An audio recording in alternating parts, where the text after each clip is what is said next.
Yeah, can you hear me okay? Yeah, it's a little quiet, but I don't think his laptop speakers are great. So, Oh, I am a little quiet as well. yeah. How Yeah. you been, man? Oh, good. It's just try to keep busy. Yeah, Try to keep as much routine as possible, I think. yeah. Uh, So you still running your classes like with Zoom or anything like that, or? yeah, so all my guys now are on online programs. So they're doing the home training. So what I've done is I've set up a bit of a consultation with each of my clients. Mm-hmm. Um, and then I've had a chat with them what equipment they've got at home. Are they still working? Because some of them are still having, it's like seen as like key workers. Yeah. So they're still, some of them are still working, some are not. Some are working from home, some are not. Some have got equipment, some haven't. So it's just getting an idea of what other people have got and what we can work with, and then just tailoring their kind of training around that. Yeah. But yeah, so we've got other people who like have jumped in as well. So there's a lady called Tara who runs a Pilates studio just across the road from us, literally like 50 steps away. And she's doing online yoga classes, and she's invited our guys to jump in on that as well. So they've got like a different little bits just to keep them busy Yeah. through the day.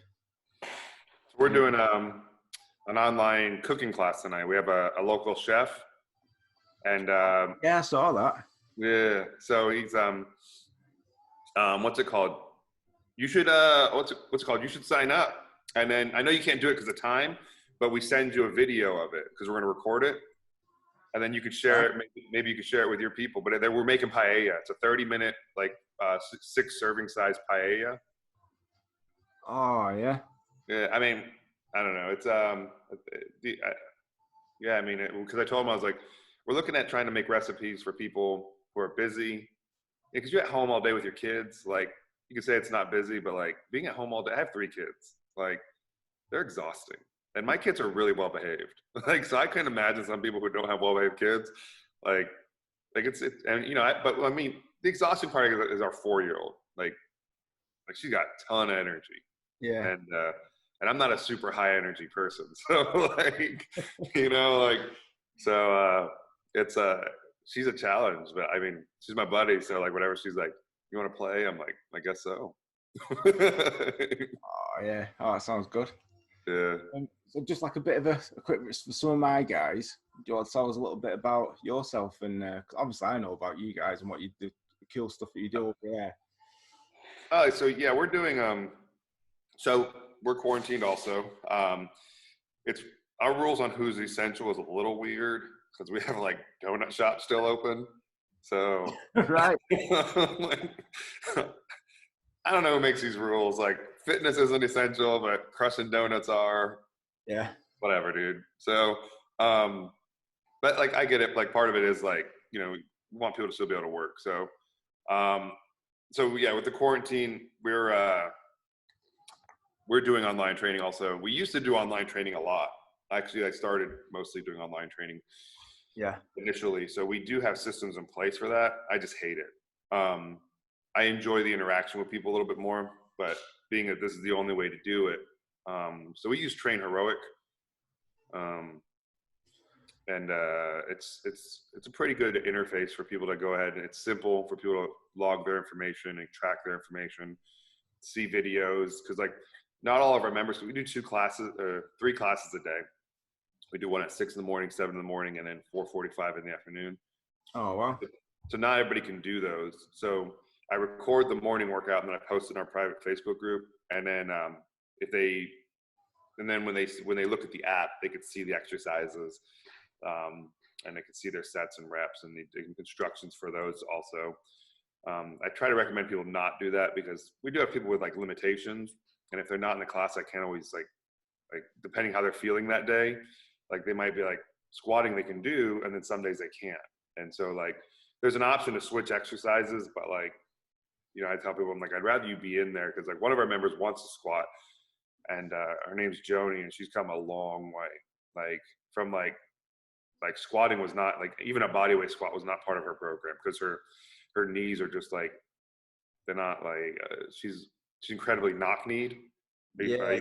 Okay, so so it causes a lot of pain, like ton of pain. And then over the past year, I mean, she squat with a safety squat bar. Like she's progressed from, we don't program any squatting. It's all hamstring type work and whatnot, but no quad because just the pain it would cause her. Yeah. We started with a belt squat that was like a 2 inches of movement. You know, like it was literally like here. You know, that now she's like, she's got a, so, you know, she'll get a safety squat bar because, you know, like it's easier for her to hold and she can get that. And, you know, she's done over, I think she's got like, I think she's like 150 something pounds. So you guys go kilos. So it's like 70 kilos ish. Yeah. Oh, great. So like, you know, so it's, but some days when she's lifting, she's like, man, my knees are bothering me. So I'm like, all right, switch it to the RDL variations, you know, because she's tough. Like she'll keep going. And I appreciate that about people. Like, I don't know. I think sometimes like a little bit of my old army comes out and I'm like, yeah, I mean, be tough. Like I can appreciate that. Like, and let me pull you back. Like, so that auto regulation is it's pretty important. Yeah. So like, I mean, it's hard though for me because like I do have like I'm always hurt because I don't follow my own advice. Like, you know, like I tweaked my Achilles pretty bad 2 days ago because I didn't warm up and I went right into speed work. And like, I'm 260 pounds. I shouldn't be doing really much speed work. So like, yeah. And then yesterday I was like, man, I can barely walk on this thing. It was like swollen. Heidi, you know, she's like, I think you might have pulled it. And I'm like, oh, like my calf was swelling up. But today I woke up, it feels it's tender, but I can walk a little easier on it. So, yeah. But, yeah, no, so I mean, for us, that's what we're trying to find interesting ways to keep it for our members to be engaged. And it's hard because it is like, I wouldn't say I have an addicting personality, like something one that's like contagious and like I'm pretty dry. So we try to find things that involve other people to bring them in, like the cooking class. I put myself out there to do different things. So I taught a yoga class, but it was so easy that even I could do it. So I tell people, I'm like, don't stress it. Like I'm coaching it. So like, it can't be that hard, you know, but people like put me outside of my own comfort zone, you know, cause like my members like some mobility work. They like that kind of stuff. So like, okay, yeah, we'll throw that in there. We do socials, like on Fridays, we'll do little social stuff and have games to play. Yeah, we'll drink and you know, everybody's on the screen and stuff like that. And so yeah, it's really about just trying to keep the community aspect of it, you know, like, so. Yeah. And the Beard game is very strong at the moment, Deven. Yeah. My wife just cleaned it up for me. She was like, hey, since we're on quarantine, let me work on that. And she's like, she wants to learn how to clean a beard or trim a beard. And so I was like, whatever. I don't even like having a beard. Well, every attempt that I get to try and grow gets to a certain length, and then Gail, my wife, is telling me to trim it. Not really a fan, but so I always get shut down a little bit every time it gets past an inch. Yeah, Heidi doesn't like it when it's like your length because it's really rough. Yeah. And so like I'll rub her face and she'll be like, and my kids, they hate it. Like they're like, because I'll like snuggle them and they're like, Dad, it's like, I'm like, I mostly do it because I'm an annoying dad. So, it's our prerogative. It's not just the you thing. I think it's just a dad thing in general. But I tell people I keep the beard because I have very much like a Ninja Turtle face. So I have a soft chin. So like, I've never seen that expression. So there's nothing strong about my face when I don't have a beard. So the beard at least gives like the image that you probably have a real strong chin under there. So you grow a little extra thick here. And it's but no, I have a really, like I look at old pictures, I'm like, man, I just look like I look terrible. I'm gonna be stalking your Instagram. Heidi will throw some throwbacks out there occasionally, but she likes my beard shorter. But I'm like, if I'm gonna have a beard, I'm gonna have a beard. So, but I just don't want one of like those ones because it always gets in my mouth. It's always in my food.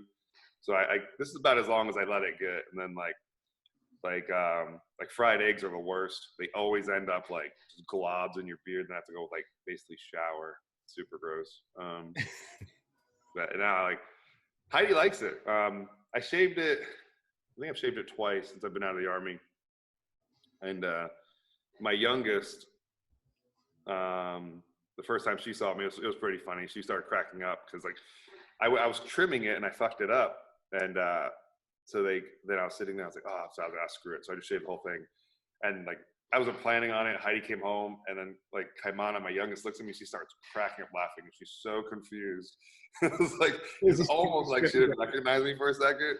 And yeah, so I don't know. Like I said, like if I was probably 220, I wouldn't have a beard. Like my face, like I carry a lot of my weight in my face, and it is like a self-conscious thing. So Right. like I don't like how it looks. So Everyone's got a self-conscious thing, mate. Yeah. Everyone's got something that they're hung up about. Everyone. Yeah. And that's how my members like. You know, like they talk about their things. I'm like, we all got them. I'm like, my beard is strictly to hide my double chin that I am incredibly self-conscious about. I agree. Everyone sees like coaches or people who like in the health like industry think that there aren't any people that have their own like little things that they're self-aware of and things, but if not more so, you kind of put on a pedestal, really, aren't you? Yeah, like I always feel like I'm smaller.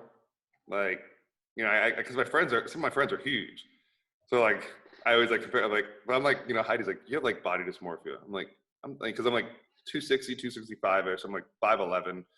So it's a decent size, but like, I always feel like, man, not very big. Yeah.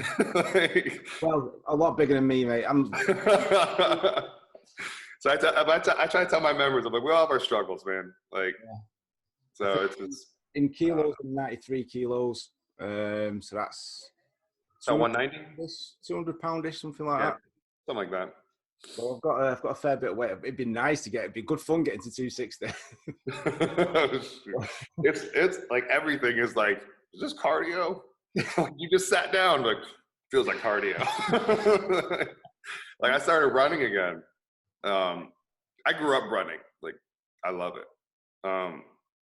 But I got sick when I was in the Army, so I had to stop. I just ended up developing a lung issue, and like recently, I'm like, screw that, you know, like let me just see what happens. So my first run was like the most humbling experience to come back and be like, I think I was doing like 12-minute miles. It was, and I only got like 1.7 miles, and I was like, I feel like death. Like it was just rough, and I was embarrassed. I told Heidi, I was like, this, like I can't even post this. It's so bad. It's so embarrassing. Like a 12-minute mile, like I couldn't even fathom that I would ever be that slow. Oh, and then I ran my next time, like 2 days later, I had a 950 pace, and I ended up going 2.5 miles, and my first mile was a 650. So I was like, that's more like it. Like that's, you know, I still felt like garbage, but I'm like, you know, like I'm like, it's still somewhere in there. Like that running is still somewhere. So yeah. But I was dying, and then I hurt my Achilles on the assault bike of all things, like doing sprints on the assault bike. So no good can come from an assault bike, Deven. Yeah, I love that thing. It's like I'm like, man, I got 15 minutes. You get a good workout, 15 minutes. Yeah, right. Yeah. Well, up until we closed the gym, this into our 4th week now, where we shut the doors. But I just started using the assault bike again, just a bit of extra conditioning work, try to shift a few pounds. But yeah, I do quite like it. Depends how I don't like the 1-minute blasters like CrossFit type. Oh no. Yeah. I did a 50-calorie challenge once, and I had like a cold, so I was all really congested, and it took me like, I want to say like 1:10. It took me almost 15 minutes to recover. Oh, it's disgusting. Like I had a personal training client come in, and he's like, "You're all right." I was like, "I need like 10 more minutes." like I was just laying on the floor. I was like, "Oh, like everything is like I'm gonna barf." Like I I'll do occasionally. Like we have a leaderboard on our wall, and one of them is a minute calorie burn, but we build up for it. So we do like first week we'll do like 20 seconds, then we'll do 40 seconds, and we build up the ability for people to kind of, or the first month, excuse me, we do it in over a period of like 3 months to build up for it, and it still sucks. I tell people like no matter what, like a minute on the bike at a sprint is a terrible experience, but we only do it like once a year, so you know, like that's too frequent. Yeah, and then we finally finished season 1 of Sunderland Till I Die. Like, Oh yeah. we're on season 2, so now I've been trying to avoid, like, you and another buddy of mine, Adam Willis. He's over in the UK also, and I asked him about soccer, but he's not a big soccer guy, so or football. I'm gonna call it soccer. All right. So, I don't care. Yeah. I know which one. I know what you mean. And then and so yeah, so like he was talking about he's about 30 minutes from Sunderland, and there's Norwich or something. Norwich. Yeah, and he's saying he hopes his son likes them more because Sunderland is such a mess right now. And so I'm like, well, as we're watching season 1, I was like, well, I guess they're gonna get relegated again. like it was like foreshadowing. What season is it? I can't think what year it would be. I've not watched Sunderland Till I Die, but after you speaking about it, I think I'm gonna try it. So it's the year after. So the first season is the year they're in the Championship League, and I guess the second season is the year they're in League One. So we haven't started second season yet. I don't know if they got relegated again, but like I told Heidi, I was like, normally I'm like all about the underdog like coming back, but I was like, this is such a train wreck. Like they're so like watching them play and watching like the organization run. I'm like, this is like. I was like, I'm so excited that they're just so terrible. Yeah. I was like, yeah, it really is. Obviously, for Sunderland fans, it's tragic, but it is like a typical fall from grace kind of documentary. Like Heidi's cheering on them. She's like, "Oh, they scored a goal." I'm like, "They suck. Like they haven't won a game at home for a year. They're gonna get relegated." She's like, "You think they're gonna get relegated?" I was like, "This is season 2. They have to get relegated." They've got a really good fan base. The setup, the stadium is brilliant. Yeah, that stadium looks amazing. Yeah, stadium alight. It's but yeah, I feel bad for laughing, but well, I know. Like I was watching, I told Heidi, I was like, I think the closest thing we could think of is like, except there's no fall from grace, but like the Cleveland Browns, they have a great fan base, but they're just garbage. It's like, I don't know a hell of a lot of the Cleveland Browns, but every kind of reference to a poor football team, Cleveland Browns usually get a mention. Yeah, they're terrible. It's poorly run organization. So like they can get talent, but their organizations run poorly. They'll never win. Right. So like, I don't know. It's. I was watching. I was like, man. Like at first I was like, come on, they could do it. And then I'm watching. I'm like, man, they're so bad. Like I don't get it. Like, like I'm like maybe all the leagues are just really good. I don't know. Maybe it's like. But I'm Googling stuff because they're like, we have a player on loan. I'm like, player on loan? Like, what the hell does that mean?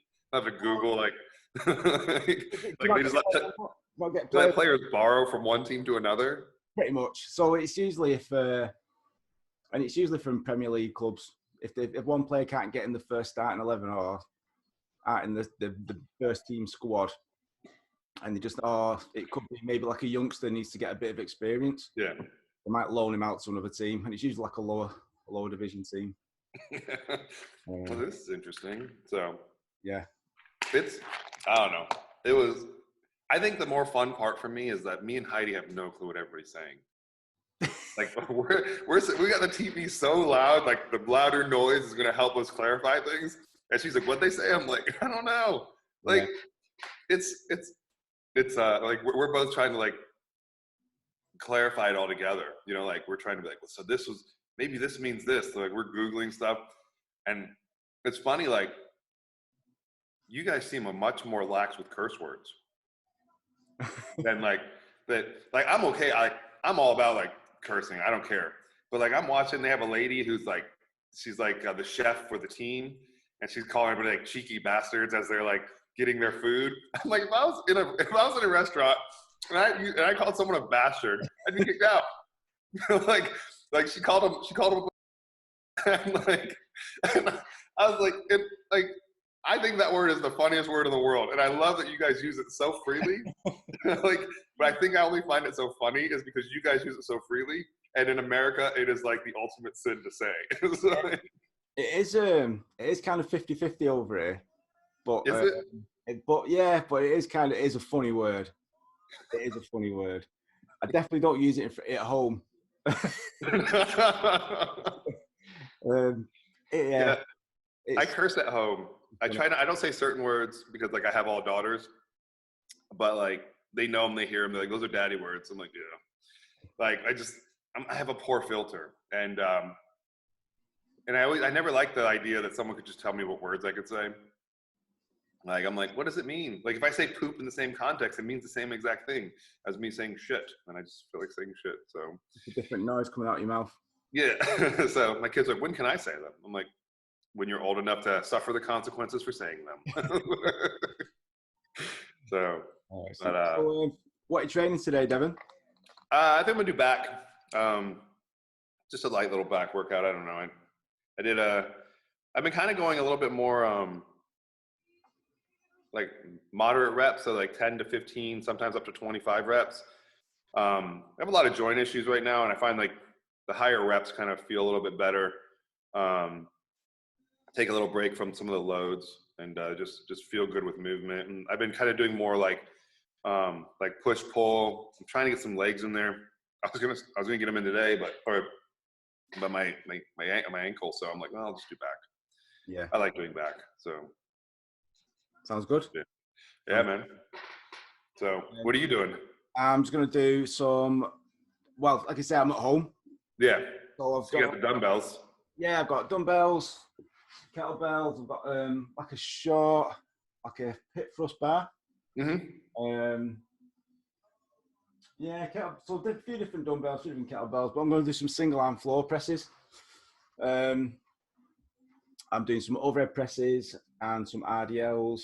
My legs are taut from Monday's session.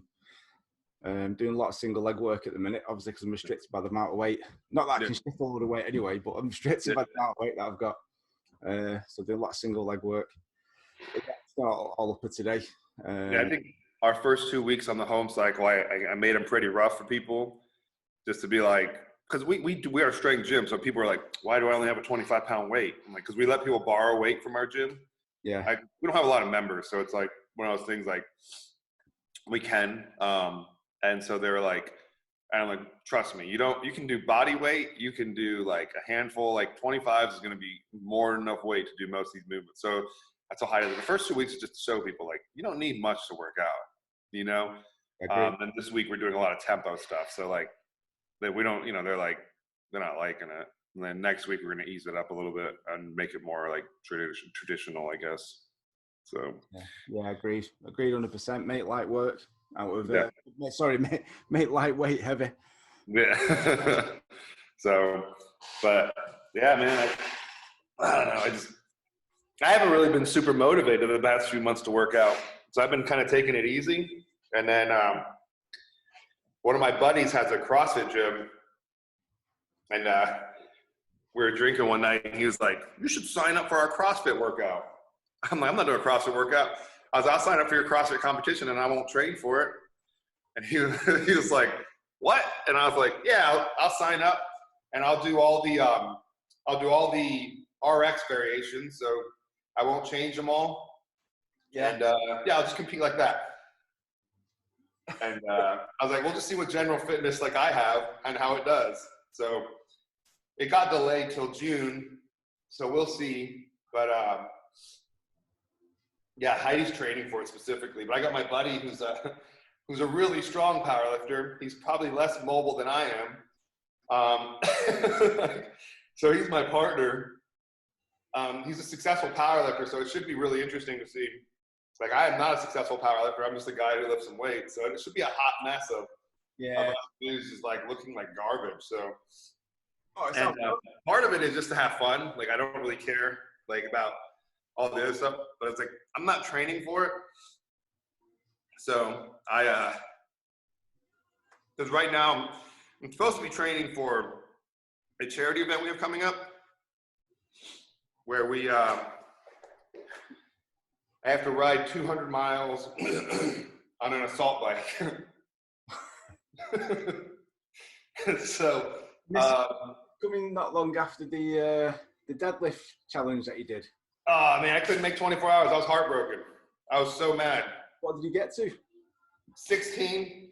Wow. The main issue was I didn't want to get hurt because our hospitals, like it was like coronavirus was like the gyms were being told to close up. Yeah. So we were told we had a 10-person limit in the gym. So that limited some people coming to deadlift with me like we're supposed to be. And so I ended up changing to charity event last minute to do raise food for kids in the community. Yeah. It was supposed to be for police officers, but there was a shortage of food because I don't know if you guys did this, but Americans bought all the toilet paper. Oh, ridiculous. Is it over there as well? You guys did it too? Oh, flipping it. I'm so glad. I thought I didn't want to be the only country being like, why do we steal all the toilet paper? Like, yeah. So I'm pretty proud that we didn't buckle to that and start buying all the toilet paper in. But yeah, for some reason, everyone just went crazy for toilet paper to the point where we thought it was going to be the next currency. Yeah, so we had people buy it was hard though because everybody's limited to like buying one thing. So a lot of our members did like multiple trips and stuff like that. So we raised a good amount.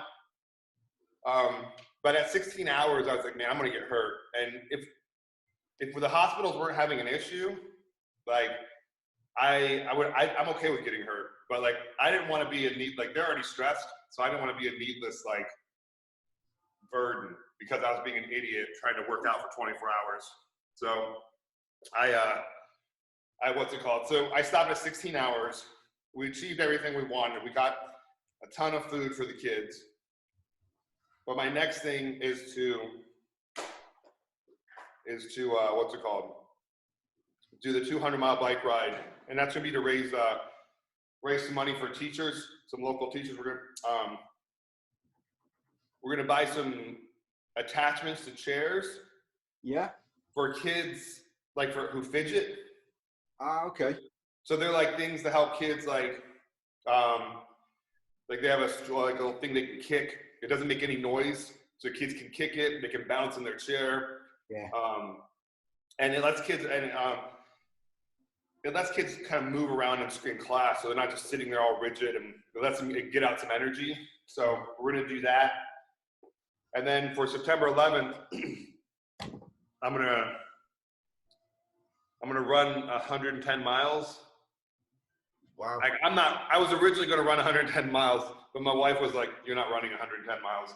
And very seldom do I listen, but it's a legitimate health concern. So like, I said, okay.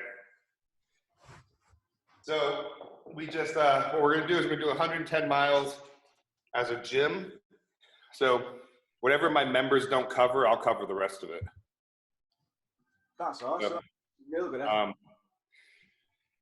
So, because for me, I think part of charity, I don't know why, but I feel like I have to suffer for it. That military background. I don't know, man. I think part of it is the challenge to see what I can do, and part of it is just being stupid. Like, just to be like, why would you do that? I'm like, why not? But that 24-hour deadlift was like heartbreaking that I couldn't finish. Like, in my brain, I was like, but like I said, I was gonna get hurt, and I just couldn't lift forward. Like, my forearm was swelling. It was super tender. Like, I was gonna rip my forearm. Like, it was going, and I was just like, I had straps and everything, and it was still pulling so hard. It ended up like getting all these like red dots around. I was like, this is weird. It's got a lump to it. So I was like, I can't go to the hospital with this. So I don't know. 16 hours is impressive though, mate. Huh? 16 hours is impressive. Yeah, but it's not what I wanted. I'll try it again next year. Maybe I'll be lighter. It'll be better. I'll actually train for it. Maybe we could help out and do like a transatlantic one. Huh? Share some of the load. Maybe we could do like a transatlantic one and share some of the load.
Were those the, are they called fat bells, those, Deven? Yeah. So remember, they're all right. They're not worth it. Really? The jumps are too big for some people. Like, it's like, oh, you bench 26 pounds, cool. Your next jump is 35. Like, that's a big jump for some people. Like, when 26 is heavy, like, I'd have members who could bench 26 or 20 reps. But once they got to the 35, it's just too big of a, I mean, you're talking about, I mean, when you look at percentages, it's like a 30% jump. You know, like, we'd never program that for our numbers. Be like, yeah, 30, like, you know, there's no small. So I ended up buying magnets for them. And then I have adjustable dumbbells also. Just because our gym is 750 square feet. So, like, we're really limited on how much space. Like, so that's the wall right there. And then we got a rack, the other rack, and that's the end. So, I mean, you can see, like, I mean, we got a deadlift platform, but there's, on this side of the wall, there's just some fat bells, kettlebells, a belt, squat, and bars. That's all that's on this wall, and it's full. So,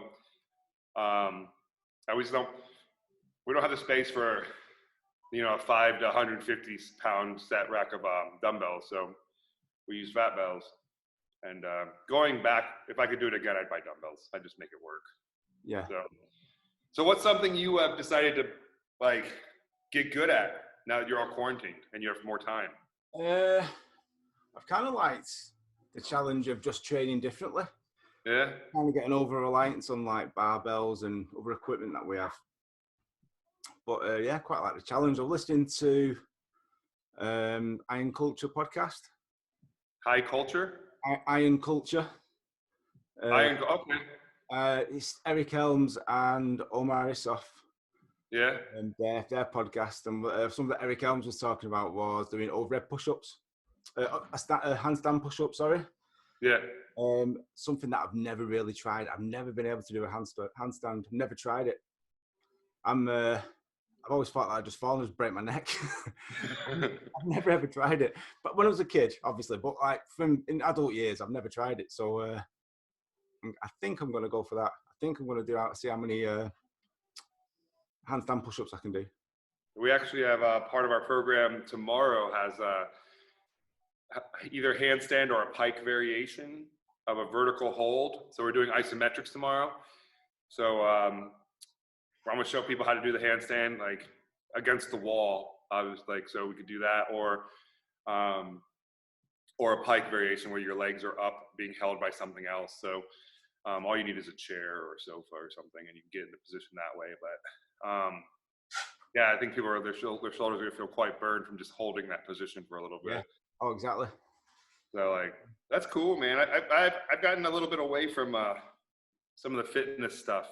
Like, I hate to say it, but sometimes I'm just like, I feel like it's too like, it's too much of my life. Like, I work in it.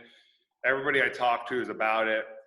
And it's just like, for me, I'm like, I need something outside of it. Like, my school, like, I'm still going to school. So, like, that's got fitness all over it. And I'm like, I need something that has nothing to do with fitness.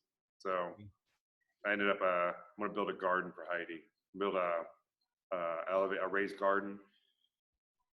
We're going to do some cabinets and, yeah, just do some stuff like that. Get more I have, like, tools and stuff, and I never really do handy stuff. So I'm like, I should do some handy stuff. I enjoy it. Like, when I finish my PhD, I'm like, I'm going to put a forge in my backyard and make knives. Like, that is a legit goal of mine. Like, no joke. Like, I just see people who do it. I'm like, that, like, something about that, like, that primal, like hands-on making things is, like, for me, like, I love it. Like, I just think it's so dope. Like, so I told Heidi, I was like, once I graduate, like, we got 2 years till I graduate. Like, I'm building a forge. And she was like, all right. I'm like, I'm gonna have skills. Like, cause, like, I'm not a super, like, I'm pretty lazy, like, really. Like, I'm not like, I'm totally chill. I'm a homebody. Like, I like to stay home. I don't like to do a lot of things. I don't like to hang out with a lot of people. So, like, I was like, I'm gonna try some new things. Like, I'm almost 40. Like, yeah, teach an old dog new tricks. Those newly forged knives that you have, it's perfect for going for shopping for toilet paper. But, Yeah. it should be okay. I tell Heidi, we got to be ready for the apocalypse. People come over and be like, I'm like, well, I'm a doctor. They don't even know what kind of doctor I am. They don't even know it's about fitness. And then I'm like, I make knives. And they're like, we can use that. When you run out of bullets, you need knives. That's the kind of person that Negan wants on his side. So what's your PhD in, Deven? It's in health and human performance, but I was torn because I was thinking about doing psychology because I like the mental aspect of what we do. But at the end of the day, I'm gonna close my gym sometime and I'm gonna teach. Like, I don't want to do this when I'm like 55. You know, like, I don't want to be up at 3 a.m. coming to the gym, training classes. I don't want to get home at like 6:30 at night. You know, like, when my kids leave, I want a normal job that me and Heidi can go in. Like, Heidi's my best friend.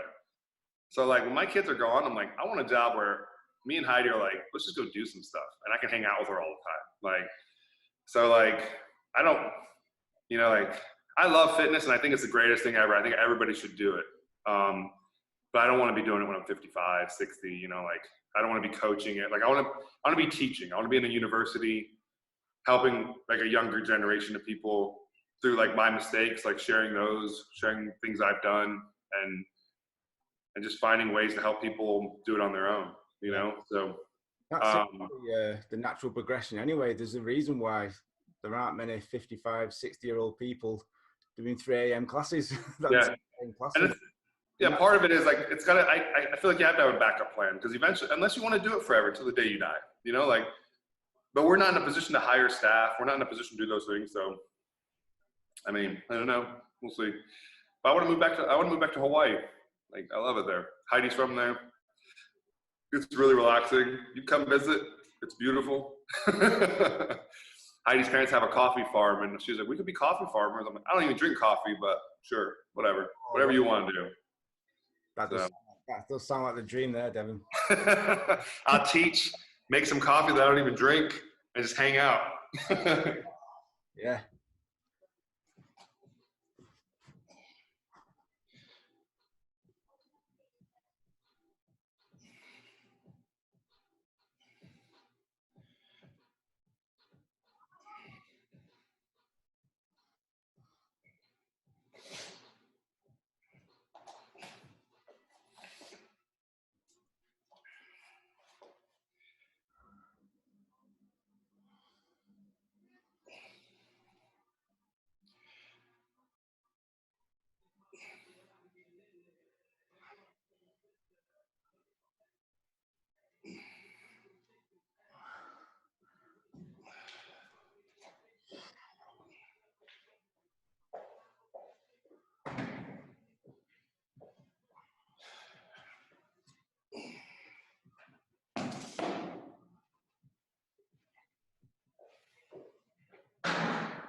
What's that?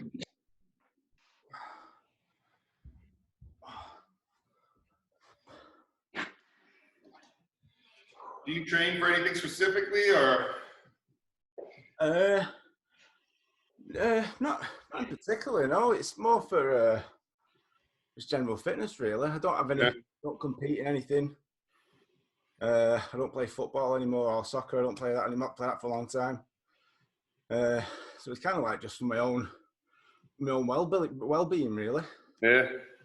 I had my my one competition in powerlifting about 3 years ago. Probably about 3 years now, and I loved it. I said I'd do it again, but just never really got back to it. I don't think I'd ever particularly be very good at it.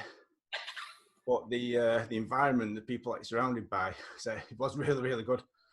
I did buzz off it, and it kind of gave me, it's the closest thing to like competition that I could get, really. Yeah. I do miss that. I do miss that from not playing sport anymore. Yeah, I tell Heidi, I was like, I'm incredibly competitive. Like when we do some of our workouts, I'll do some of the class workouts, and we have a couple members who get some good times and some good reps. So I'll see what they do, and then I'll go and beat them. And I'm like, it's an ego thing, like, and it is what it is. But they're competitive people, so they get a kick out of it, you know. But I'm not a good power lifter. Like my body just doesn't hold up well to the training. I just have too many injuries. But like, I miss competing. Like I miss being competitive. So I try to do jujitsu, but like with running a business, like that's a sport where you're always hurt. And then I got to come in here and be like, oh shoot, like got to coach people, and then they're like, why is my coach all broken? So like, you know, so I got to be careful with how much of that I do, because like people are, you know, coming here for an experience, not for me to like be all broken and being like, well, we got to do this, but hold on, I can't really bench. I tweaked my shoulder, you know. And you've always got to be that positive person, haven't you? So yeah, who's having a really shitty day, you don't want to come and listen to your problems. But I mean, I've grown to really love doing jujitsu. Like I don't know, for me, it's just like, it's probably one of the best forms of competition for me, is like, you line up against another dude and you just be like, see what I got. Either I get submitted or I submit him, or we just roll around and breathe heavy on each other. You know, but like, and normally for me, it's just rolling around, breathing heavy, because I'm like, yeah. I mean, but I've been lucky enough to work with some of the MMA guys, and they do a lot of, obviously BJJ is a big part of that. And if anything was going to get me to try a new sport, it's probably that. But they are beating up a lot. Yeah. If we ever hired a coach, I would do more BJJ. Like if we got to that point where we could hire somebody, you know, I would love to have it in my own gym. Like, to be honest, like then I just do it all the time. I'm like, but as you can see, we do not have space for mats. Yeah. The setup in your place reminds me a lot like mine. Yeah. There's a few times where I've been flicking through Instagram and I see you guys train. I'll flip back and forth. When did I post that? And it's like it is, because yours is long also. Yeah, it's expanded. But when you originally started, it was a more narrow space. It was probably similar to you. You said about 700 square foot, something like that. Yeah. Something. Yeah, it was similar, but we've been lucky. We had, well, not lucky for the person who moved out, but it was they moved out. We kind of took a bit of space off them, so that's where Ben Cole, our physio, he's moved into that, so he's got like a bigger area. And also my landlord, some of the space that he used, he's like kind of semi-retired, so he's dialing back in his business. So we managed to take another, probably another 100 square foot from that, which is amazing. That turns out to be where our dumbbells. We've got a cable stack there. Yeah. I bought a Smith machine. We've got a pull-up station. So we've managed to fit a lot into that room without being too overpacked. So it's left a lot of space in the rest of the gym. Yeah. But yeah, I'd love a longer track. I don't know about you, but I've always said from the day one, I'd love to have a really long track. Yeah. Our long-term goal is like so we're about 750 square feet. I want to be about 1,200, even 1,500. About 1,500 is as big as I want to be. Yeah. Because realistically, like I'm pretty introverted. I don't like to be in, like, I can present and I could do things in groups, but I don't like to. Like if I had a choice, like it would always be a small group. So our classes, we only teach 6 people at a time. Yeah. And more often than not, it's like 4. So it's very similar to our setup. Really, really similar. We don't go any, unless someone has to jump into a class because they've missed one. So if they miss one of the groups, they want to jump in, then we might go over a little bit, but it's never more than 6 really. Yeah. So I mean so we do that, and it works out great because I feel like I can give people more of my personality and give them more of an experience here. Because I want everybody to like feel like the fitness and strength, like specifically strength training is for them. Because like the reason we do this is that, like, I'm biased because I have a strength gym, but I believe strength training is the king of all fitness. Like when you are stronger, you can do so many more things. Like, yeah, you could probably run and get great cardio, but like there's still so many, I think, limitations when you're weak, and like, I don't think people realize that. Like when you can get strong, and strong is relative to the individual. Like Yeah. it's not meaning like you can deadlift a certain amount, but when you put on muscle and you get a little bit of strength behind your body, like what you can do is so impressive. And so I believe it is like the way everybody should train. I believe everybody should have strength training in their life. And if you want to do cardio on top of that, like add a little bit. You don't, but like I'm adding running. I still lift weights, like, but I miss running. I do enjoy it. So even when though I'm big and it sucks, like getting out there and, but like, I think the king of all, like, as far as you want to be healthy is getting some weights under you. Like you want to be able to be capable, get some weights. Like, so, I mean, but, and so we're always going to have that component. We're always going to be very strength focused. I think this quarantine thing has helped me kind of reflect on how I run my gym. And I got to be slightly careful because my members might watch this when we post it. But like, there are times where like this isn't always fulfilling, like there's, especially in the beginning when we were struggling, like we're not making a lot of money, and like I'm working like, like I said, I'm up at 3 a.m. Some days I was up at 2:30 in the morning to try to do homework so I could be here at 3:30. And then I get everything ready for the classes, coach the classes, go home. I still have my kids, and you're struggling, and you're like, it's not fulfilling. And so it's one of those things that like, this has made me kind of reflect on what was I really enjoying when I was coaching, what were our members receptive to, and how can I, when we all come back, bring it. So when we all come back, it is the environment that I want to coach in. Because if I want to coach in it, more likely I'm going to be more excited and provide a better environment for the people. And so, I've just been doing awesome, like really honestly reflecting on like my own lifting, my own, like the gym, and getting it to be an environment for people that I can give them the best version of me so they can be most comfortable in here, so they can achieve the best version of them. And I can just kind of be along for the ride. That's awesome. It's interesting that you say, like, right at the beginning when you said, I don't know if I should be saying this because some of my clients will be watching, but I think they'll probably appreciate that honesty, that we're not always up here in terms of excitement and enthusiasm and motivation. There are some times where it's a little bit underwhelming, and there are some times when you come to work and it's like you're putting on an act to go there, but that's human nature. That's us. By us in nature, we are up and down, some more than others, but it is only human. So I think people will appreciate that. Yeah. I think struggles. Yeah, I think also as like we have some introverts in our class, so they can understand like it is giving energy to people. Like when you're in here, so it does take from you, and you're like where Heidi's a little bit more. When she's around people, she gets energy. Where I'm around people, I'm like giving it and giving it. I'm like, that's why I only coach 2 classes in a row, and then I take a break, because for me, after 2 classes, like mentally, I'm like, I've given all I got. Like it's like I need a refill. I need like a quiet space. I need like to shut it all down, refill it, come back, coach some more, go home, refill it. Like I know myself. So like if I try to do like these long spurts like some people can do, like I wouldn't do anybody any service. Like it would be crappy. They wouldn't be happy. I wouldn't be happy, and we'd all be like, ah. So. Yeah, I'm sure you guys appreciate that. Let me grab it. I always believe that it doesn't really matter how you feel like you provide your service. Your guys come to you because of you. Yeah. They come to you because they probably love you, they love Heidi, they love the setup, they love the environment. I love Heidi. Heidi's really likable. Heidi's so energetic. She's like, yeah, she's amazing. She was doing, and like multi-talented as well. So I was watching, I was flicking through and I saw, I can't remember how long ago it was, but it was the hula, I don't know what it's called. Yeah. But the hula dancing. Yeah.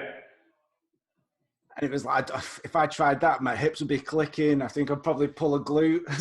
Well, she used to dance competitively in hula and Tahitian dance, and her mom run It was one of the largest Polynesian events outside of Tahiti. They've run it for 25 years. So like last year was like they stopped doing it, and I tell my wife, I'm like, you should find a way to do it again, because like my wife, when she's around that culture, it's like it's her culture. It's part of who she is, you know, like, and so like she misses it. So like, but as far as multi-talented, like she is, but it's I said like she works really, really hard.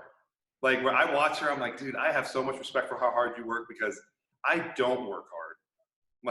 Like I'm a procrastinator. Like I'm like I have homework due today. I didn't do anything yesterday. I sat outside for 4 hours. I fell asleep outside. Like, and I couldn't do my homework yesterday. I'm like, nah. I wait till I'm like, man, I got like 30 minutes. Let me get this done real quick.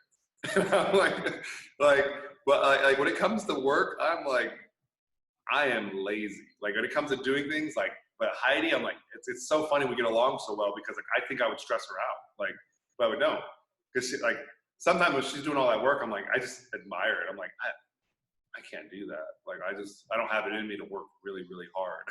Like, I work really hard for a few things, like, but like where Heidi's like, I'm gonna do a podcast, and now she's just like, boom, podcast, she's doing great. You know, she's like, I'm gonna power lift. She's had amazing guests. Oh, sorry, I didn't mean to cut you off. I'm just saying she's had some amazing guests on the podcast as well. Yeah. Well, I've noticed that Laura Phelps has been on it. Yeah, Chris Duffin's been on it. She's had a couple other people who are, I think, famous, but they've been like, I don't really know like, I'm not really great with social media, so she'll tell me people. I'm like, oh, okay, cool. But yeah, like when she reached out to Chris Duffin, she was like, I tell her, I'm like, what's the worst someone's gonna say is no? Like you could ask everybody. I just go through people's pages and be like, hey, you want to be on my podcast?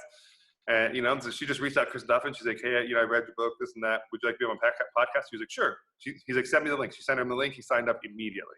Wow. I was like, I mean, like she had him on the podcast. Like I've never met Chris Duffin, but I actually talked to his wife on Instagram, because she cooks. She makes amazing food. So I take her recipes and I try them out. I don't cook as good as she does. But, and then I just text her back, or not text, instant message her, like tell her like, man, it was so good. So she made a pie crust the other day. I was like, can I please have that recipe? She sent me the recipe. I was like, yes. So like, I don't know, like, but like when it comes to the fitness people, I have a personal Instagram that if your page is only fitness related, I won't follow you. Because like I said, it's consuming everything in my life. So you have to have like pictures of family or something beyond that. And then, you know, and so like I follow like her, like on my core page, we follow Chris Duffin, but on my personal one, I don't. Because like, but now he's getting more into like posting pictures of his kids. So I'm like, I might go follow him now. Like, yeah. Because life has to have more. And, you know, like. That's really interesting. That's, I've never really thought about doing something like that. Because my personal page turned into my work page. Yeah. Well, that's really interesting, because I kind of blend a little bit. I don't post a lot of stuff about my kids because they don't like it. So it's quite interesting. I could.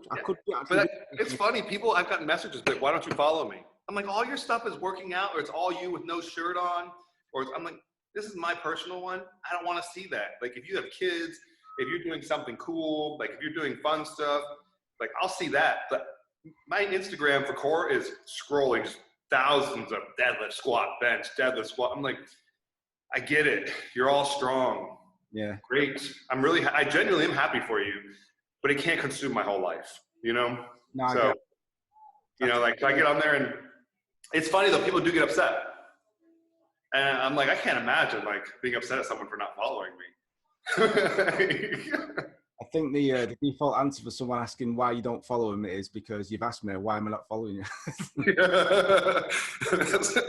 I had one person, I unfollowed him, and I saw him, and he was like, hey, I saw you unfollowed me. I was like, I didn't know you could keep track. And he was like, why'd you unfollow me? I was like, I don't want to see your naked body. Like, that's, like all your pictures are you, and it's like, and he's sitting here, and it's like, it's almost dick shots constantly. Yeah. And I'm like, that's not my jam, dude. Like, I don't follow girls who do that. I'm definitely not going to follow a dude who does it. Like, it's just not my jam. Like, if it's someone's cool, but. Yeah, I agree. If it's, if any like coaches or PTs, it's just pictures of themselves. I kind of switch off from that. I like seeing what people do with other clients and things like that. See if I can learn. Yeah. So let me grab some weights. Yeah.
Hey, so I say, me and Heidi were talking yesterday.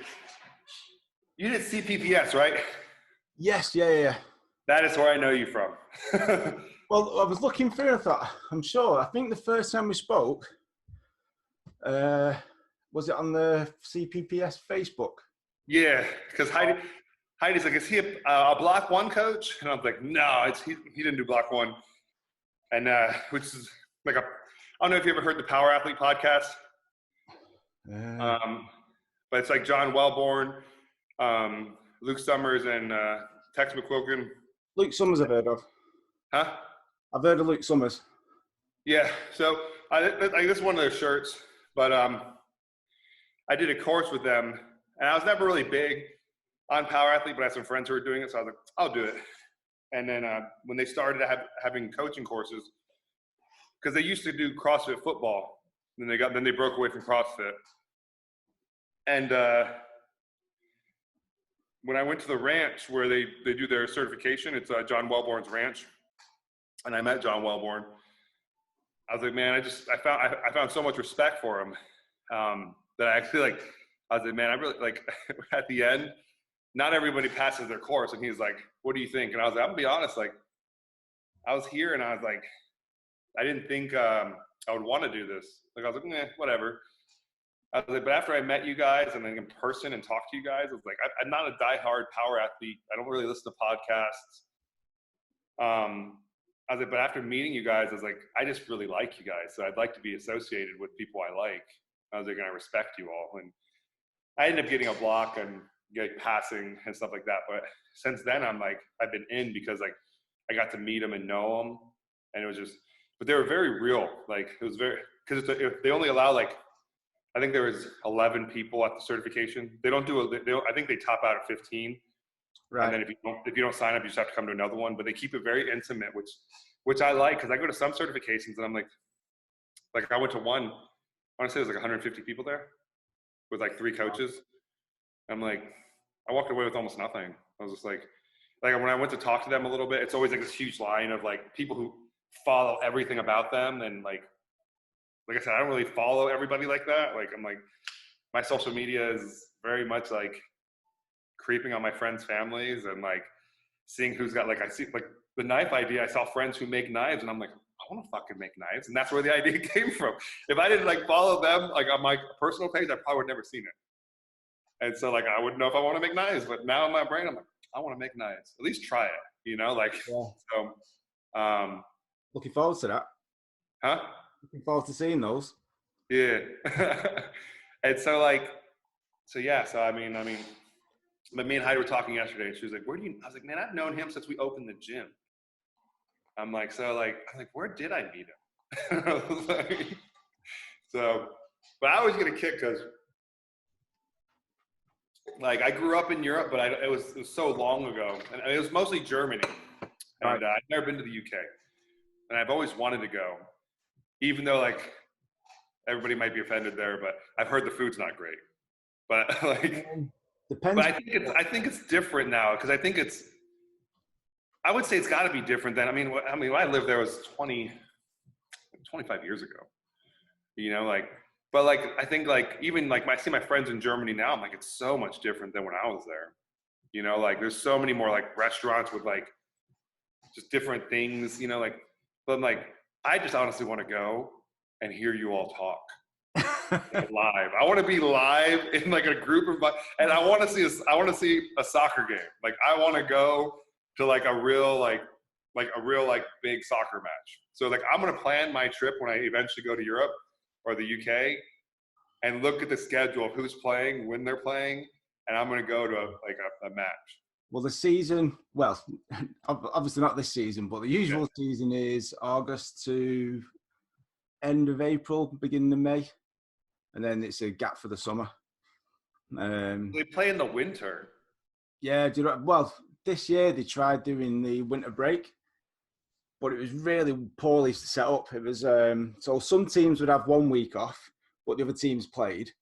And then the following week, some teams would have a bit of time off, and then the other teams played. So it wasn't really a winter break. It's just like, just spread out the fixtures a little bit.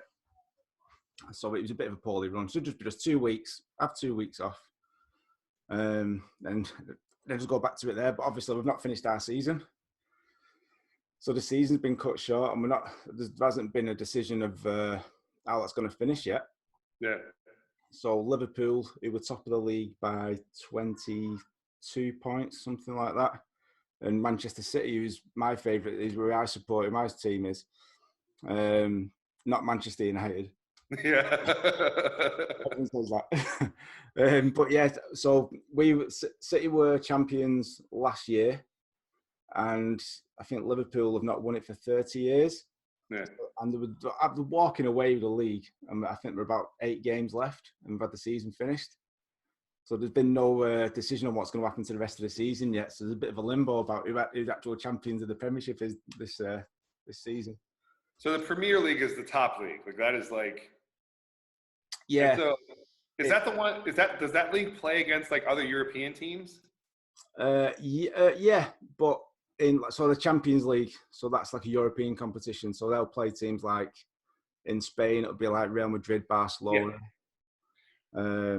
That's the Champions League. That's the Champions League. That's like European football. So the Championship is the league below the Premier League. Yes. So it goes Premier League, Championship, League One, League Two, and then you get into like non-league football. So like that goes on forever. Yeah, I'd probably want to come and see like a Champions League game, and then probably see like also like a Premier League. Just see, like I have a friend of mine who's German, and he's like, they have games where the away team has to be in a fenced-in area, like the away fans, they have to, because it gets so aggressive. And I'm like, I'd love to go to any game. I'd love to go to a Borussia Dortmund game in Germany because the atmosphere there is electric. They came to it, so City played them. Flipping out, I can't remember. 2 years ago. And in the Champions League game, and the atmosphere was just electric. And that's from a tiny section of the crowd, and it was just electric. Whenever you see, if you go onto YouTube and look at like Borussia Dortmund on YouTube, have a look at those. It's just crazy. Yeah. My buddy's like, you got to be careful some of these games. He's like, people get like crazy, and I'm like, that's like, he says the closest thing we have in America is college football and like rivalries in college football. Because like the NFL is not like, it's just a bunch of drunk old dudes who are like, I don't know if you've ever seen Napoleon Dynamite, but they're all Uncle Rico. Like back when I was in high school, I'd throw the steak over the mountain. Like we're full of those.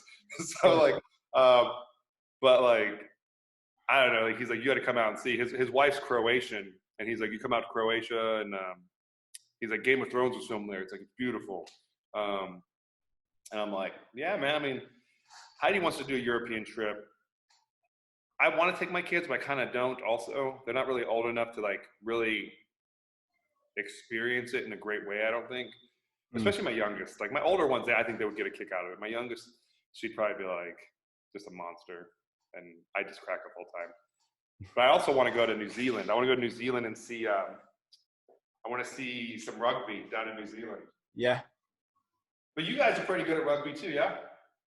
I think I'm one of the few people that doesn't. I've never played rugby. I've never shown an interest in rugby. I've trained some people I currently train people who do play rugby. So I've picked up a bit of an interest from that. But I've kind of always played football or soccer. I know what you're saying when you say football. I get it. Like Heidi called it. We were watching the Netflix show. She's like, "Is this football?" I was like, I told her, I was like, "We're not calling it football." She's like, "We're watching the show." I was like, "Where's this? This is still America. It's still soccer." But so that's what she calls it now. She's like, "This football." I'm like, "Oh, geez."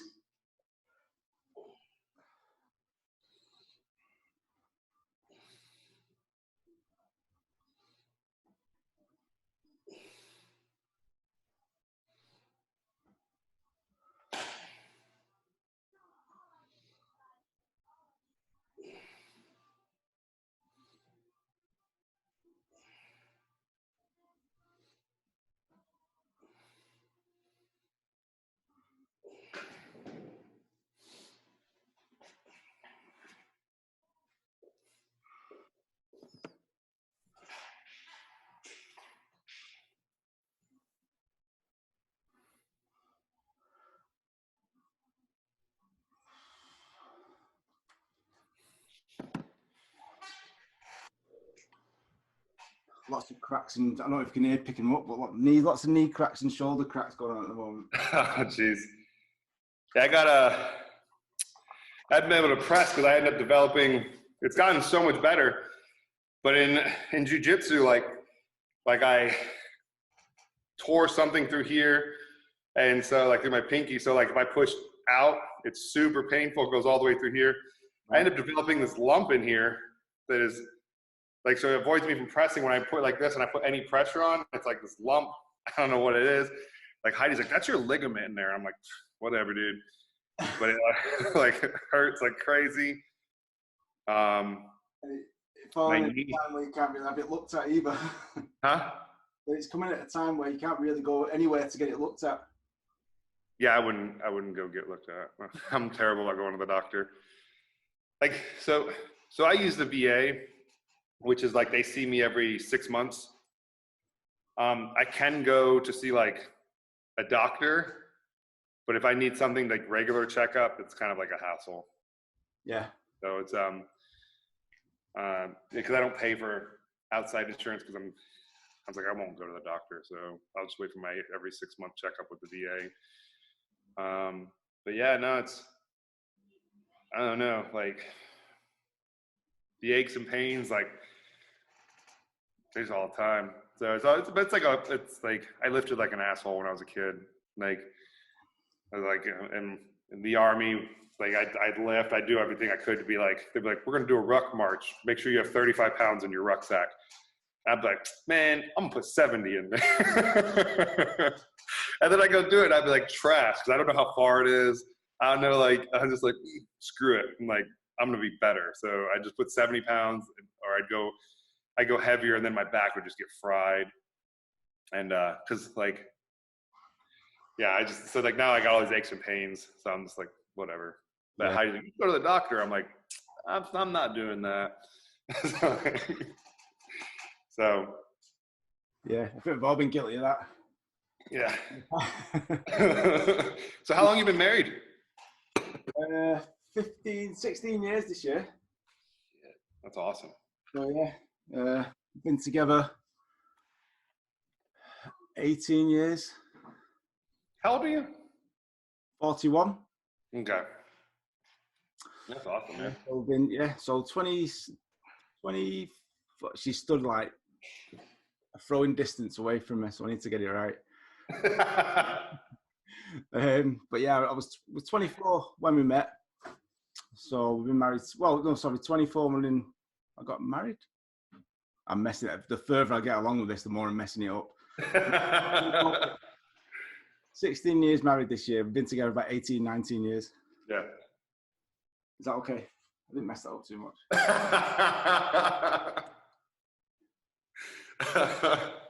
How about you?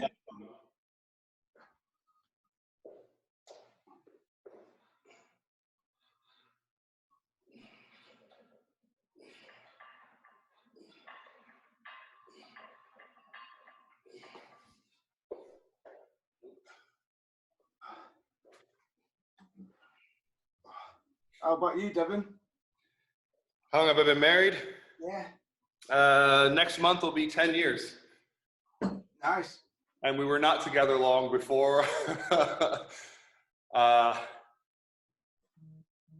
story is pretty much like we did a bunch of things you shouldn't do and got married. Like I met her on MySpace. Wow. Just yeah. We don't know what MySpace is. Yeah, everybody likes that. That's our claim to fame is. And my pickup line was, you remember MySpace? Yeah. So my pickup line was, MySpace had your favorite movies. And I looked at her movies and I was like, your movies are shit. That was my pickup line. And that's all it took. So she responded back and she was like, who the hell do you think you are? And I was like, someone who has good taste in movies. And that was the start of our lovely adventure together. Like we started texting. Actually, we started just messaging on Facebook or MySpace. And at the time, I was just a single dad. So like I had my oldest daughter and she had just had a daughter also. And so we were talking about that. We're both going through a divorce. But my MySpace was like all pictures of me partying, like being drunk and like all this stuff. And like she was like, hell no. So like if there's one thing, I'm incredibly persistent. Like there's like when people are like, you got lucky, I'm like, no, I worked so hard to fool Heidi into marrying me. Like like when I had to go, I wanted to meet her in person. So I was like, hey, you work at the mall. I have to go and get photos taken with Danica, who's my oldest daughter. And she was like, okay. And so I was like, all right. I didn't have to take photos at the mall. I didn't have to do anything at the mall. The mall is actually like an hour out of my way. So I go to the mall to have coffee with Heidi and I bring Danica with me because that's like, having a baby makes you trustworthy. So I bring my daughter and Heidi's like, we go to get coffee and Heidi's like, all right. So she orders her coffee. She's like, what are you getting? I'm like, oh, I don't drink coffee. And so she was weirded out that I went to get coffee with her and I don't even drink coffee. I was like, I'll just get water. And so like. You've never drank coffee? Huh? You've never drank coffee? I drink coffee. I've tried it. It's gross. It's super gross. And so she's like, so we start talking and I didn't ever let anybody hold my baby. Like Danica, like people were like, can I hold her? I'm like, no. Like trying to win Heidi over. She was like, oh, can I hold her? I was like, yeah, sure. Like the things you do for a girl you're attracted to. So Heidi was the first person and outside of family that held Danica. And this is like, Danica's like 3 or 4 months at this time. Like I was like, people were like, oh, let me hold her for you. I'm like, no, I got it. Like I love just holding her. I love being like a father, all that stuff. So yeah, so then after that, I'm like, all right, well, I'll see you later. And Heidi's like, don't you have photos to take? And I was like, oh yeah. Like, so I had to walk around the mall pretending like I didn't get photos. So like we end up dating a little bit. And then I had to go to training for almost 3 months. And when I was training, I proposed to her on a text message. And my proposal was, you need health insurance. And I have health insurance.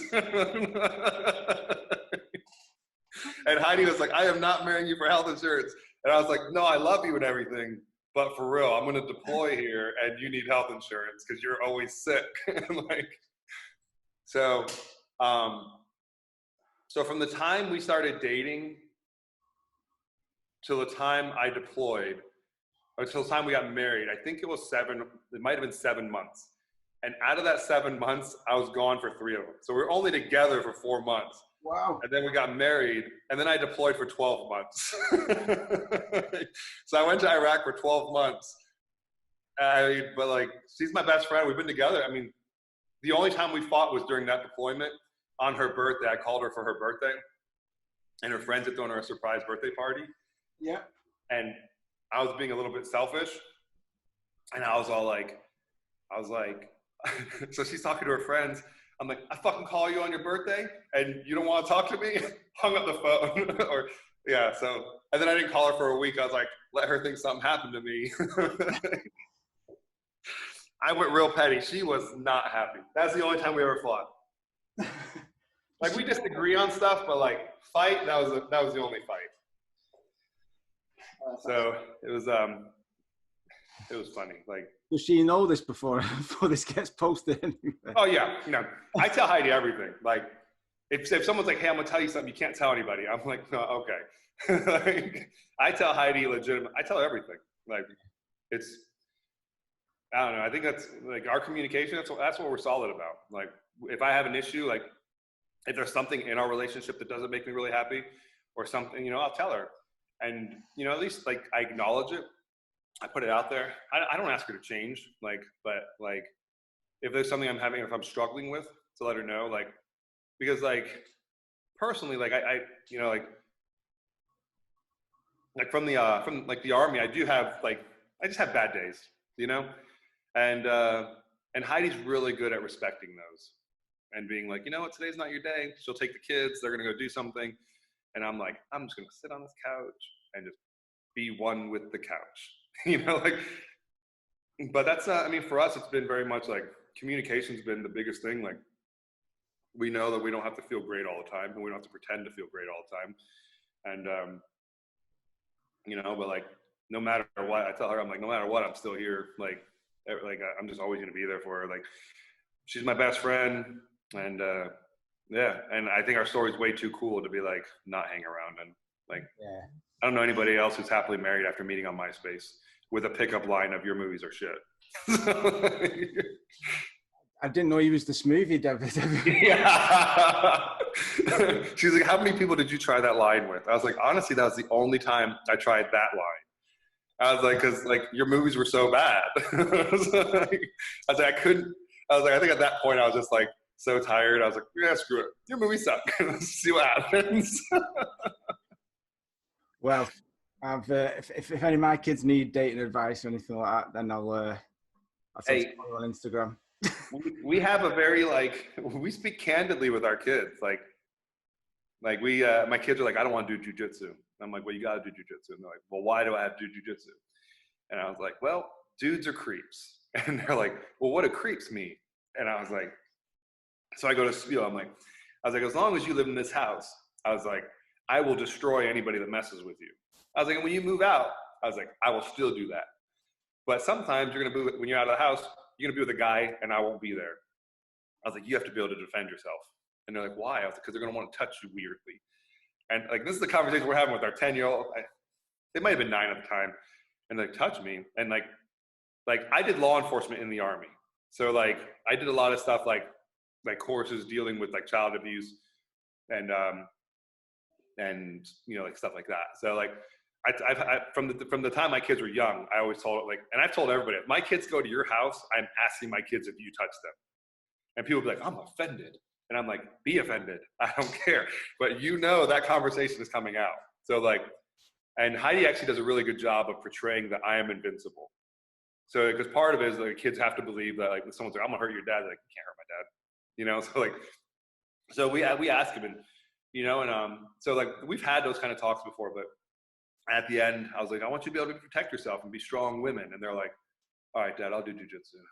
And I was like, but we had to have that serious. It was so weird. I never thought I'd be talking about with creepers and dudes at 9 with my daughters, but like, it is what it is. My daughter got a boyfriend, and I was like, oh, so you got a boyfriend? And she was like, how do you know? And I was like, I just know everything. And she was like, I was joking around. I was like, why didn't you tell me, sir? I thought I'd be in trouble. I'm like, not in trouble. Like, I'm not one of those dads who's like, let me get my gun. Like, I'm very much like, not bad boys. No, like I think if like a boy came in my house and like I'm much bigger than that child. like I can be a physical presence and be like, hey, you know. So like, but I've never been that. You know, my daughters are gonna make mistakes. They're gonna make poor decisions. Like they can't be worse than my decisions. I Mm. grew up with terrible decisions. You know, like so like as long as I don't make half the decisions I made, we're gonna be all right. You Yeah. know, so like but we talk very honestly with our kids. We tell them, you know, things and you know, like um and if they have questions, like I try to answer them as honestly as possible. You know, at a child's level still, but like it is good that we have that conversation though, and I think it's good for us to, you know, that my children build trust in me and Heidi. So, but it's Yeah. I was never prepared to be a dude with 3 daughters. Let me tell you that. Yeah, but I have two sons, and my eldest just turned 15 last month. He had his isolation birthday. We've already locked down, so he didn't really go anywhere. But and my youngest is 11. He's 12 in October, and we're the same. We're totally open with them. If they want to talk about anything, we like to be the people that they want to come to and speak to. Yeah. And sometimes we kind of like, I don't know. I think sometimes they try and push buttons to see if they can embarrass us. And then sometimes we push back and see if we can embarrass them a little bit. Yeah. But we kind of have that. We've always tried to keep it up because I didn't really. My parents, but I was blessed to have like the best parents ever. But we didn't really have that open. I couldn't really talk, but I learned the birds and the bees from just like my mates. Not literally, but. So yeah, so we've well, me and Gail both had a similar upbringing. So yeah, we just try to be as open as possible. And if the last thing I'd ever want is for my kids to be struggling about something and not feel we have that option to come and speak to us. I'm sure you guys are the same. Yeah, and we try like, but it's weird because when we do things like my oldest, she's 11, and she's into fashion, so she likes to like look a certain way, and like this year she was wearing makeup, and Heidi was like, I told her not to wear makeup to school. I'm like, why can't she wear makeup to school? And this is something I never thought I'd be like, but I'm like, I don't want to be that person who's like, you can't have a cell phone because I didn't have a cell phone. I'm like, it's just a different age. Like if I was her age and we had cell phones, I would have wanted a cell phone, you know? So like, they don't have cell phones yet, but we're looking at the possibility of next year getting them one, you know, like, but she wore a shirt the other day. It's like Lisa Simpson on a skateboard, I think. And like, but it's a sweater, but it's kind of a shorter sweater because she's kind of getting taller. And I saw her, I was like, what do you wear? Like, this is what I have to worry about my daughters is like, she likes shirts that show her belly. And like in the house, I'm like, whatever, dude. I'm like, you can't go in public with that. She's like, well, we're not going anywhere except the front yard. And I'm like, bud, I'm like, this is what I have to talk about, like her clothes, you know, like, you know, so like that's something I never thought. Like my other daughter is, you know, that my middle daughter, they're the same age, so it's hard to say middle daughter, but she's like the opposite. She's like, I'm just gonna wear the same hoodie every single day. I'm like, buddy, you gotta wash your hoodie.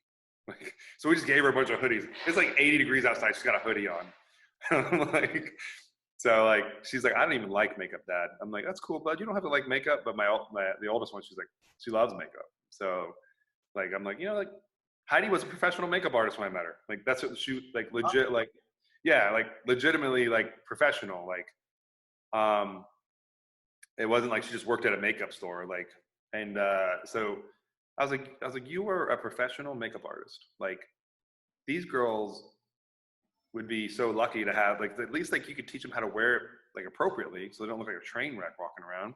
And Heidi's like, you know what? And Heidi loves makeup. So I'm like, maybe something, you know, we could share. Like you could share that experience, you know, like you love it and you don't wear crazy amounts of makeup, but you know, like, and so it was funny though, but like I'm gonna do a little. I have a friend of ours who does makeup, and I'm gonna do one of her tutorials, and I'm gonna do it on my daughter. I'm gonna do it this weekend. I'm gonna share it. Oh, nice. But like these are things I never thought. Like, because I always thought I had a boy, so I'm like, we're gonna go outside. I'm gonna tackle them, and they're gonna cry. But now, Yeah, well now my eldest is 15. He tackles me, and sometimes I cry now. Yeah, no, my youngest, like Like, she loves to wrestle. I put some pictures of her. She's like sitting on my head, like hitting my head, and I'm just like, I'm laying on the ground. I'm just like, man, like, but she won't stop. And so I have to tap out. I have to be like, dude, I'm like, buddy, I'm done. Like, I got to go. I don't have that kind of energy. Yeah. So, but I do got to get going. My kids got to do school, and I got the computer. So Yeah. they do that online schooling.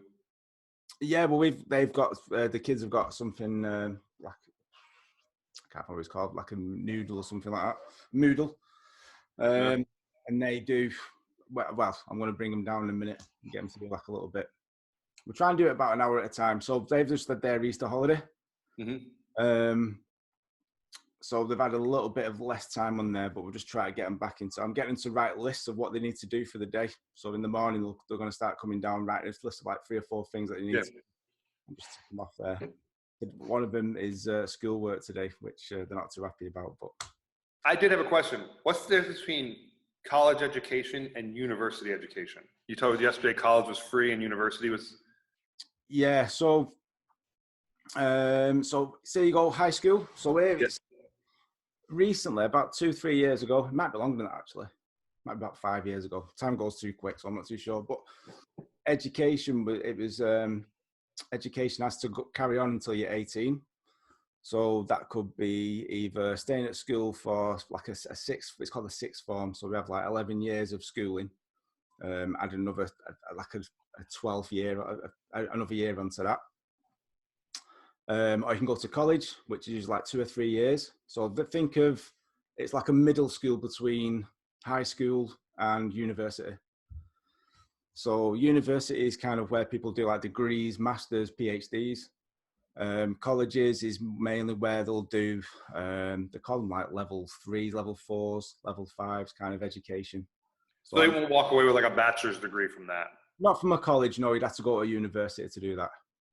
Okay. And then all your universities are like $8,000 a year? I think so. Yeah, it used to be free till about possible. I'm such a bad judge of time, but it could be like in the last 10 years. It was made. It was free. Mm-hmm. So all education was free, and then that's why we had a lot of people coming to the UK to study. And I think now, if someone comes from outside the country to come and study, I think they pay a little bit more. But it's about $9 grand a year, and most courses are 4 or 5 years. So if I wanted to do, it's kind of what's put me off doing like a degree or a master's or anything like that in strength and conditioning, because for one, I don't really want to be 30 grand in debt just straight off the bat. Yeah. So I put all my time and effort and money into like certifications. I've passed the qualifications that I needed to, so I can be like a gym owner, personal trainer, and then I spend the rest on certs. So you need a qualification to be a gym owner? Yeah. Well, if you want to be a personal trainer, you do. Oh, okay. Yeah. So if you're a gym owner, then you at least, I'm not quite sure what it was, because I was coaching from Full Contact Performance Centre, which is just around the corner from us. And then I made the jump to open up my own place. So I don't think you actually need a qualification to run a gym, but if you wanted to coach people or anything like that, obviously you do. We're quite relaxed in the UK, but we're not that relaxed. Yeah, I think we're required, but I know a lot of people who don't have like a cert and they're training people. I'm like, oh, all right. Yeah. But, I was doing an MBA, like a master's in business, before I switched when I got out of the army, because we were like, you need to get a real job, and I was like, let me try to find a real job. So I started doing that, and like it was an 18-month program, and I want to say it was just under 80 grand. Wow. I dropped out. I was like, it was so hard. I was like, I don't even want to do this. I was like, I'm not paying this kind of money. But like, I ended up getting my master's from Xavier, but my GI Bill paid for that. And that's like, you serve in the army, you get money for college. Yeah. And it's going to pay for most of my PhD. So like, I'm going to walk away from my PhD with almost no debt.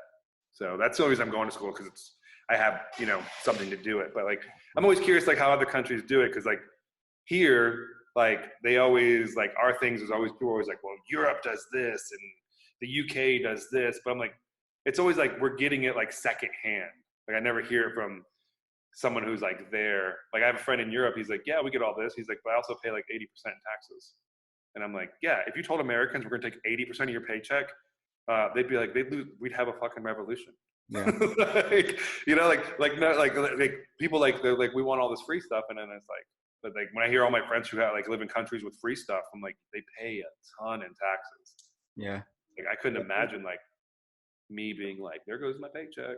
Like, so, I mean, I'm always curious because like, it's just such a different, like for me, it's a different world, like seeing what you guys do. And like, but the appeal of $8,000 a year for college, when like I told you, one of my PhD courses, just one course is $7,500. Like I would not pay for that, like, but it's paid for because the Army, but like. And rightly so as well. Huh? And rightly so as well. You know, if you put your service in, you should be getting something back from it. Well, I got a job. I volunteered. You know, like I'm not one of those people who believe the military needs all these things, because when you're in there, like you got a job. You know, we volunteered. Like no one made me join the Army. Like I couldn't get it. I dropped out of college at the time, and I was like, I couldn't do anything. So I joined the Army, and they took me. And I said, what's the first option? They said infantry. I said, what's the second option? And they said military police. And I was like, I'll do that one. I was gonna do whatever the second option was. Like I woke up one day, I'd been drinking all night before, and I woke up the next day. I was like, I'm gonna go join the Army today. And I went and joined the Army, and that's how I did it. Like, there's no noble cause. No, like, I wanted to go fight because September 11th was actually my first day of school in college. Wow. Yeah. So like I woke up and my parents lived in New Jersey. I went to high school up in New Jersey, and I woke up and I was going to school in Ohio, and I saw like my buddy's TV, and I'm like, man, that's a fucking crazy movie. And like I was like, oh shit, I forgot about class. So I jumped out of bed. It's like my first day of class, I was gonna be late. And so I get down, I'm like, why is anybody going to class? I'm like, what movie are you guys watching? And they're like, this isn't a movie. I'm like, no. I'm like, it was so like mind blowing, and like people are crying. I'm like, what the fuck is going on? And then like one of my buddies like, aren't you from New Jersey? I'm like, I went to high school there. I'm not really from there, but like my parents live there, and it's like 30 minutes from New York City. And so they're like, this is New York City. And I'm like, no. So I like the phones were not working. I was trying to call my friends in New York and New Jersey to see if they were okay, but I had like one of those old Motorola's with the stretchable antenna. I'm like, I just gotta pull the antenna up. Nope, still can't get through. But so like once all that happened, I kind of felt like college was a waste. So I did a year of college, and then after that, I was like, I just kind of want to like go and fight. So that's why I did it. I couldn't get a job. I was like, I worked normal jobs, and they all sucked. And then I was like, screw this. I'm gonna go do the deed. So woke up one day, all my friends like, you're gonna be terrible in the Army. You don't like to be told what to do. And I'm like, I want to do it though. And then I had like a nice 13 years of that. Wow. I loved it. And now we do a job that's not really a job. Huh? And now we do a job that's not really a job. Yeah. No, we just tell people like, hey, just pick that up over there. A little slower. Flatten the back out a little bit. You're good. All else fails, shoulders back. Yeah. I was kidding. I know that 100%. All right, man. It was awesome talking to you. I'm sorry we went way over your time, but yeah, it's been good. It's been good. It's been a long overdue. Yeah. No, this is great, man. I appreciate you doing this. Yeah. It's like I say, it all started off with I was just training on my own, just wanted something to chat to while I was training. Yeah. So I started off with one of the guys that train at the gym. I just thought it'd be a pretty good idea to get some different coaches on it and see what other people are doing. I might steal this idea because I get bored as shit.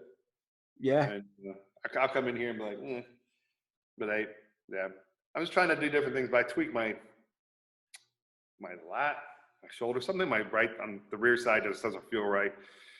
So I tried some pull-ups. This is the first time I don't do pull-ups-ish in a few months, but they didn't feel good. So I'm like, I'm not going to work out anymore today. I got to go finish cutting some grass and build a garden. So sounds manly. Yeah, that's right. Do nature stuff. If you know me, I don't do anything in nature, so it's pretty crazy. All right, man. I will talk to you again, man. Good speaking to you, mate. Take care. All right. Take care.